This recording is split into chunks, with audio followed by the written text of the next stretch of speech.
পাকিস্তানের সহিংস কবলিত বেলুচিস্তানে পৃথক দুটি বোমা হামলায় সীমান্তরক্ষী বাহিনীর ফ্রন্টিয়ার কোরের ৫ সদস্য সহ ১২ জন নিহত হন। আহত হয়েছেন ৪৭ জন। রোববার এই হামলার ঘটনা ঘটে। পুলিশ একথা জানিয়েছে। বেলুচিস্তানের নুশকি দলবন্দিন মহাসড়কে একটি যাত্রীবাহী বাসের কাছে বিস্ফোরণে ৭ জন নিহত হন।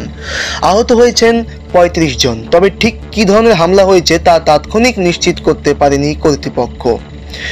পুলিশ বলেছে, বিস্ফোরণের পরপরই আহত ব্যক্তিদের নুশকি হাসপাতালে নেওয়া হয়। আহত ব্যক্তিদের কয়েকজনের অবস্থা সংকটাপন্ন বলেও পুলিশ জানিয়েছে।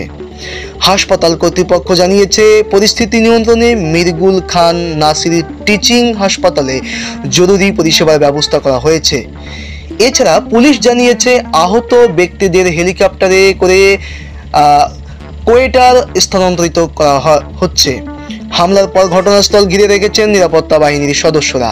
বিস্ফোরণের ঘটনা তদন্ত শুরু করেছে কর্তৃপক্ষ। এদিকে নুশকিতে সীমান্তরক্ষী বাহিনী ফ্রন্টিয়ার কোরের গাড়ি বহনের কাছে বিস্ফোরণে এই আধা সামরিক বাহিনীর ৫ সদস্য নিহত হয়েছেন। আহত হয়েছেন ১২ জন। নুশকি স্টেশন হাউস অফিসার জাফরুল্লাহ সুমালানি বলেন, প্রাথমিক তদন্তে ঘটনাটি আত্মঘাতী হামলা ছিল বলে মনে করা হচ্ছে। জাফরুল্লাহ বলেন, ঘটনাস্থল থেকে পাওয়া আলামত দেখে মনে হচ্ছে আত্মঘাতী হামলাকারী বিস্ফোরক ভর্তি গাড়ি নিয়ে ফ্রন্টিয়ার কোরের বহরে হামলা চালিয়েছে।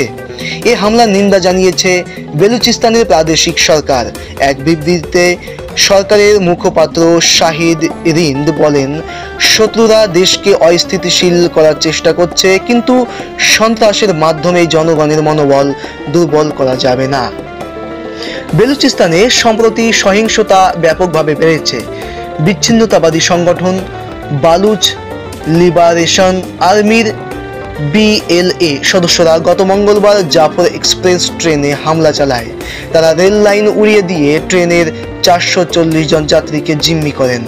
পরদিন যৌথ বাহিনীর অভিযোগে জিম্মিদের উদ্ধার করা হয়। অভিযানে ৩৩ জন হামলাকারী নিহত হন। তবে সেনাবাহিনীর অভিযান শুরু হওয়ার আগেই হামলাকারীরা ২৬ জন যাত্রীকে হত্যা করেন। অভিযানের সময় ফ্রন্টিয়ার কোরের ৪ সদস্য নিহত হয়েছেন।